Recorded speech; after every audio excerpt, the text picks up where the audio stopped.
Hello दोस्तों, स्वागत है आपका अपने चैनल क्वांटोत्सव पर। सबसे पहले मैं आपको बता दूं कि आज एसएससी जीडी का कोई पेपर नहीं है, लेकिन आज के वीडियो बहुत ही खास होने वाली है, तो वीडियो को अंत तक ज़रूर देखिएगा। आज के वीडियो में हम देखेंगे कि एसएससी जीडी के अभी तक के शिफ्ट में सबसे अधिक बार कौन से प्रश्न पूछे गए हैं और कहाँ से प्रश्न आ रहे हैं। तो सारे टॉपिक को डिटेल वाइज हम लोग डिस्कस करेंगे। तो चलिए बिना देरी के वीडियो को शुरू करते हैं। देखिए दोस्तों, सबसे पहला प्रश्न है, हरित क्रांति कब हुआ था? तो हरित क्रांति से आपको हर शिफ्ट में कोई ना कोई क्वेश्चन देखने को मिल रहा है। तो आज के वीडियो में हम लोग हरित क्रांति से रिलेटेड सारे टॉपिक को कवर करेंगे और यहाँ से एक भी क्वेश्चन बाहर नहीं जाएगा। दोस्तों, इस वीडियो को आप जरूर अंत तक देखिएगा। तो चलिए देखिए, सबसे पहले आप देखिए कि हरित क्रांति कब हुआ था। तो हरित क्रांति का वर्ष था आपको 1967 से 68। कभी कभी ये पूछा जाता है कि हरित क्रांति किस दशक में हुआ था, तो ये 1960 के दशक में हुआ था। विश्व में हरित क्रांति के जनक नॉर्मन बोरलॉग को कहा जाता है और इनका संबंध यूएसए से। देखिए दोस्तों, ये भी क्वेश्चन पूछा गया, ये भी पूछा गया और ये भी पूछा गया आपको। तो सारे क्वेश्चन पूछे गए हैं और आपको जो मैं फैक्ट बता रहा हूँ इसी से आपको क्वेश्चन आएंगे, इससे बाहर एक भी क्वेश्चन आपको देखने को नहीं मिलेगा। अगला देखिए, आपको जानना है कि भारत में हरित क्रांति के जनक किसको कहा जाता है? MS स्वामीनाथन। इनका जो जन्म हुआ था, पहले तो इनका हम लोग पूरा नाम देखते कि MS स्वामीनाथन का पूरा नाम क्या था। MS स्वामीनाथन का पूरा नाम हुआ मनकोम्बू संबाशिवन स्वामीनाथन। देखिए, आने वाले शिफ्टों में ये भी पूछा जा सकता है कि MS स्वामीनाथन का पूरा नाम क्या था। और ये जो थे भारत के आनुवांशिक विज्ञानी थे। इन्होंने क्या किया था कि 1966 ईस्वी में मैक्सिको के बीजों को पंजाब की घरेलू किस्मों के साथ मिश्रित करके उच्च उत्पादकता वाले गेहूं के संकर बीज का विकास किया था। तो देखिए दोस्तों, ये भी आपसे फैक्ट आपको ध्यान रखना कि मैक्सिको के बीज को इन्होंने क्या किया था, पंजाब की बीजों के साथ सम्मिलित करके एक हाइब्रिड बनाया था। ये आपको ध्यान रखना है। वहीं अगर इनका जन्म आपसे पूछा जाए तो इनका जन्म जो हुआ था कुंभकोनम, या कभी कभी कुंभकोनम भी लिखा जाता है, या जो है भारत के तमिलनाडु राज्य के तंजावुर जिलों में पड़ता है। तो ये सारे फैक्ट आपको ध्यान रखना है। अगला देखिए, एक फैक्ट ये भी आपसे पूछा जा सकता है कि किनके नेतृत्व में जो है हरित क्रांति की शुरुआत की गई थी। तो ये लाल बहादुर शास्त्री के नेतृत्व में हुई थी। और देखिए, ये भी क्वेश्चन आपसे पूछा गया कि ये हरित क्रांति सर्वप्रथम कहाँ शुरुआत हुई थी। तो यह पंजाब में हुई थी, मुख्यतः पंजाब, हरियाणा, उत्तर प्रदेश। अगर पंजाब ऑप्शन में है तो आपको सर्वप्रथम क्या मारना है? पंजाब मारना है। तो हरित क्रांति से इतने सवाल बन सकते हैं, आप इसे जरूर देखिएगा। अगले प्रश्न की ओर बढ़ते, देखिए यहाँ से भी आपको देखिए हर शिफ्ट में क्वेश्चन देखने को मिल रहा है कि संविधान में मौलिक अधिकार कौन से भाग में? तो मौलिक अधिकार भाग 3 में और अनुच्छेद 32 से। देखिए दोस्तों, यहाँ थोड़ा मिसप्रिंट हो गया। अनुच्छेद क्या होगा यहाँ आपको? 12 से 35 होगा। यहाँ लिख लीजिए आप, 12 से 35 है। इसे अमेरिका के संविधान से लिया गया। भारतीय संविधान में मूल रूप से 7 मौलिक अधिकार प्रदान किए गए थे जब संविधान बन रहा था, लेकिन 44वें संविधान संशोधन जो कि 1978 में आया था, उसके द्वारा संपत्ति के अधिकार को मौलिक अधिकार से हटाकर इसे कहाँ कर दिया गया? 300A में और एवं कानूनी अधिकार बना दिया गया। अब देख लेते हैं कौन कौन से अभी मौलिक अधिकार हमें प्राप्त है। तो वर्तमान में हमें 6 मौलिक अधिकार प्राप्त है, जिसमें सबसे पहला क्या है? समानता का अधिकार, जो कि अनुच्छेद 14 से 18 में वर्णित है। स्वतंत्रता का अधिकार, जो कि अनुच्छेद 19 से 22 में वर्णित है। शोषण के विरुद्ध अधिकार, जो कि अनुच्छेद 23 से 24 में वर्णित है। वहीं धार्मिक स्वतंत्रता का अधिकार, जो अनुच्छेद 25 से 28 में। सांस्कृतिक एवं शिक्षा का अधिकार 29 से 30 एवं संवैधानिक उपचारों का अधिकार अनुच्छेद 32 में। अगले प्रश्न की ओर बढ़ते हैं। देखिए, अगला प्रश्न पूछा गया था कि अंग्रेजों द्वारा झांसी को कब हड़प नीति के तहत विलय किया गया। देखिए, यहाँ से भी क्वेश्चन आपको हर शिफ्ट में देखने को मिल रहा है। तो झांसी को 1853 में किया गया था, लेकिन अगर आपसे पूछा जाए सतारा को कब किया गया था और सबसे पहला कौन सा जगह था, तो वह सतारा ही था, जिसे 1848 में किया गया था। जैतपुर और संबलपुर 1849 में, उदयपुर 1852 में, झांसी 1853 में, नागपुर 1854 में, करौली 1855 में और अवध 1856 में। कभी कभी ये भी आपसे पूछा जा सकता है कि ये उसमें वायसराय कौन थे? तो उसमें थे लॉर्ड डलहौजी। इन्हीं के नेतृत्व में ये जो है हड़प नीति लाई गई थी, लॉर्ड डलहौजी। ये फैक्ट पे आपको ध्यान रखना है। देखिए, अगला प्रश्न है नृत्य से संबंधित। यहाँ से भी देखिए हर शिफ्ट में आपको एक क्वेश्चन देखने को मिल रहा है। पहला प्रश्न था हमारा, सितारा देवी का संबंध किससे? देखिए, इसी में आपको पूछा गया था शोभना नारायण का है संबंध किससे, रुक्मिणी देवी अंडेल का संबंध किससे है। तो सारे फैक्ट इस में हम लोग कवर करेंगे। देखिए, सितारा देवी का संबंध किससे? कथक से। और कथक कहाँ का नृत्य है? तो ये भी आपको देखना, ये यूपी का है। देखिए, एक होता है कथक और एक है कथकली, तो कंफ्यूज नहीं होना है। कथकली कहाँ का है? केरल का है। कथकली केरल का और कथक यूपी का है। इनको जो सितारा देवी को संगीत नाटक अकादमी सम्मान 1959 ईस्वी में, पद्मश्री सम्मान 1975 में और कालिदास सम्मान 1994 ईस्वी में मिला हुआ है। अब कुछ हम लोग और कलाकार देख लेते हैं और उनसे संबंधित शास्त्रीय नृत्य नृत्य देख लेते हैं। भरतनाट्यम, इनसे संबंधित कलाकार में से यामिनी कृष्णमूर्ति, सोनल मानसिंह। देखिए ये भी क्वेश्चन आपको पूछा गया, ये भी पूछा गया। तो क्वेश्चन यहाँ इससे बाहर आपको नहीं देखने को मिलेंगे, इसलिए इस वीडियो को जरूर देखिए आप। यामिनी कृष्णमूर्ति, सोनल मानसिंह, रुक्मिणी देवी, मृणालिनी साराभाई, मालविका सरकार।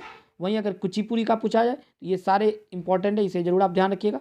कथकली के, ये आपको सारे ध्यान रखना है। इनमें से देखिए कृष्ण नायर बहुत ही इंपॉर्टेंट है, कृष्णन कुट्टी इंपॉर्टेंट है, ये सारे आपको ध्यान रखना है। कथक से देखिए बिरजू महाराज जी है, इनके बारे में भी आपको क्वेश्चन आ चुका है एसएससीजीडी में। देखिए सितारा देवी, ये पूछा गया आपको। शोभना नारायण, ये भी पूछा गया आपको। ये सारे आपको फैक्ट ध्यान रखना है। इसकी पीडीएफ आपको मिल जाएगी, आप हमारे टेलीग्राम चैनल से जुड़ जाइए, वहाँ आपको इसकी पीडीएफ मिल जाएगी। अगला प्रश्न है, देखिए शुंग वंश का संस्थापक कौन था? शुंग वंश का संस्थापक जो था पुष्यमित्र था। कौन था? पुष्यमित्र। देखिए दोस्तों यहाँ थोड़ा सा मिसप्रिंट है, पुष्यमित्र शुंग है। और इसके बाद यहाँ से देखिए आपको हर वंश के संस्थापक के बारे में जानना है। हर्यक वंश के संस्थापक बिंबिसार, शिशुनाग वंश के शिशुनाग, नंद वंश के महापद्म नंद, मौर्य वंश के चंद्रगुप्त मौर्य, शुंग वंश के पुष्यमित्र शुंग, कण्व वंश के वासुदेव, उसके बाद सातवाहन वंश के सिमुख और चेदी वंश के महामेघवाहन। देखिए ये जो वंश हैं ये कर्मानुसार दिए गए। इसे कर्मानुसार याद करने के लिए मैंने आपको एक ट्रिक बनाई है, जो आपको ध्यान रखिएगा। हसीना मौरी सुन कान में 7 छेद करा। ह से हर्यक वंश, सी से शिशुनाग वंश, ना से नंद वंश, मौरी से मौर्य वंश, सुन से शुंग वंश, कान से कण्व वंश, 7 से सातवाहन वंश और छेद से चेदी वंश। ये फैक्ट आपको जरूर ध्यान में रखना है दोस्तों। अगला देखिए, अगला प्रश्न है, निम्न में से कौन सा फसल उत्सव सितंबर माह में मनाया जाता है? तो यह ओणम है, जो कि सितंबर माह में मनाया जाता है। और ओणम कहाँ मनाया जाता है? ये केरल में मनाया जाता है। केरल का ये पर्व है, ये आपको ध्यान रखना है। अब देखिए कुछ प्रमुख फसल उत्सव हम लोग देख लेते हैं, जैसे कि मकर संक्रांति, जो कि आपको ये भी प्रश्न पूछा गया कि ये कब मनाया जाता है। ये 14 जनवरी को मनाया जाता है। ऐसे अब कभी कभी 14 जनवरी और 15 जनवरी भी आपको ऑप्शन में देखने को मिल सकते हैं। ये दोनों फैक्ट आप जरूर ध्यान रखिएगा, 14 जनवरी और 15 जनवरी। ये उत्तर भारत में मकर संक्रांति के नाम से जाना जाता है। और अगर उड़ीसा का फसल उत्सव पूछा जाता है आपसे, नुआखाई है। उगादी दक्षिण भारत में, मेनली ये कर्नाटक में देखिए मनाया जाता है उगादी। कर्नाटक भी ऑप्शन में रह सकते हैं, आप ध्यान रखिएगा। बिहू असम में, ओनम केरल में, नाबन्ना पश्चिम बंगाल में, मकर विलाक्कू केरल में, पोंगल तमिलनाडु में, वांगला और नोंगक्रम मेघालय में, ठीक है। लोहरी पंजाब एवं हरियाणा में, वहीं विशु कर्नाटक एवं केरल में, गुड़ी पड़वा महाराष्ट्र एवं गोवा में, बोनालू तेलंगाना एवं आंध्र प्रदेश में। अगला प्रश्न देखिए, बैंक रेट एवं रेपो रेट से क्या संबंध को परिभाषित करें? तो देखिए यहाँ मैंने आपको सारे रेट आपको डिस्कस कर दिया है। बैंक दर क्या होता है? जिस समान ब्याज दर पर रिजर्व बैंक, वाणिज्यिक बैंक यानी कमर्शियल बैंक जो होते हैं को पैसे उधार देता है, यानी वैसा रेट जिस पे जो आरबीआई आपका कमर्शियल बैंक को पैसा क्या करता है? उधार में देता है, उसे हम लोग बैंक दर कहते हैं। वहीं अगर आपको रेपो दर पूछा जाए तो रेपो दर होता है अल्पकालिक आवश्यकताओं की पूर्ति हेतु जिस ब्याज दर पर कमर्शियल बैंक रिजर्व बैंक से नकदी ऋण प्राप्त करते हैं, यानी कैश की बात हो रही है आपको। कैश जो है कमर्शियल बैंक जो है जिस दर पे आरबीआई से क्या करता है? लेता है, उसे हम लोग रेपो दर बोलते हैं। तो दोस्तों यहाँ मैंने आपको सारा रेट आपको डिस्कस किया है।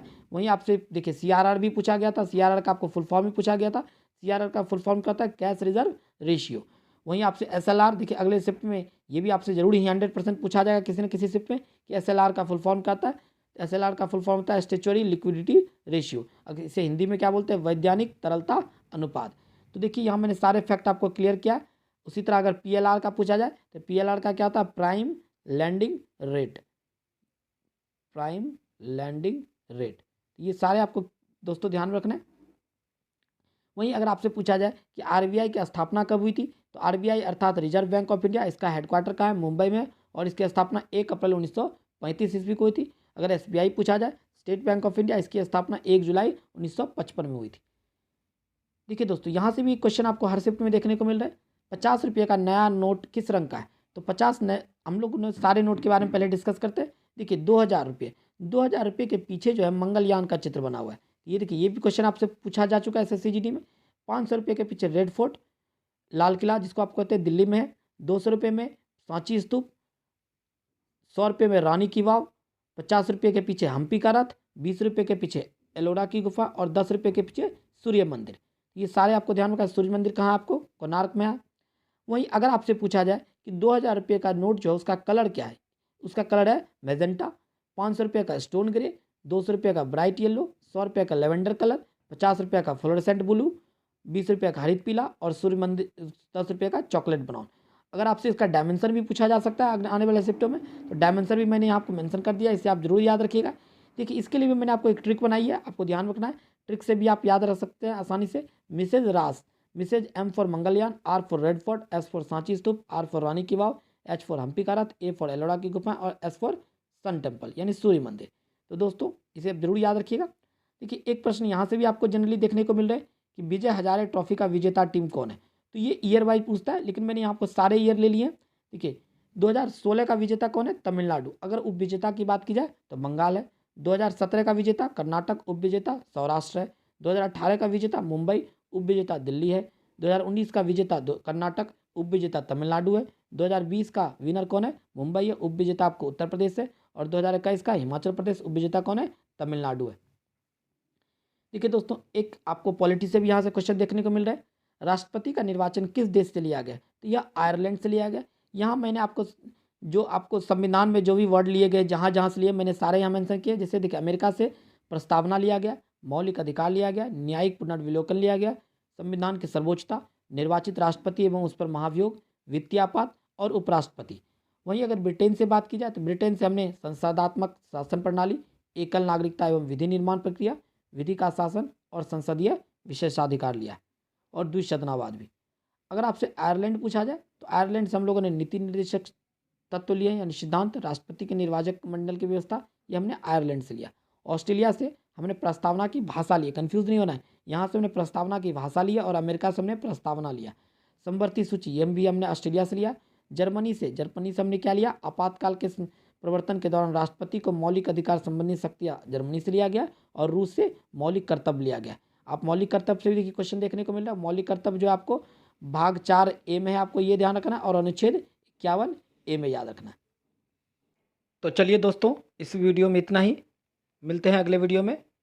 लेकिन आप कमेंट करके ज़रूर बताइएगा कि आपको वीडियो कैसा लगा और आप किस टॉपिक पे वीडियो चाहते हैं, क्योंकि देखिए अभी भी 3 दिन का गैप है आपके एग्ज़ाम में। अगला एग्ज़ाम आपको 23 से स्टार्ट होगा। तो आप बताइएगा किस टॉपिक पे आपको वीडियो चाहिए, तो उस टॉपिक पे आप वीडियो डाल दिया जाएगा। और अगर आप हमारे चैनल पर नए हैं तो चैनल को सब्सक्राइब करके बेल आइकन को प्रेस कर लीजिएगा, ताकि मेरे नए वीडियो के नोटिफिकेशन आपको मिलते रहे। तो चलिए मिलते हैं अगले वीडियो में, तब तक के लिए जय हिंद, जय भारत।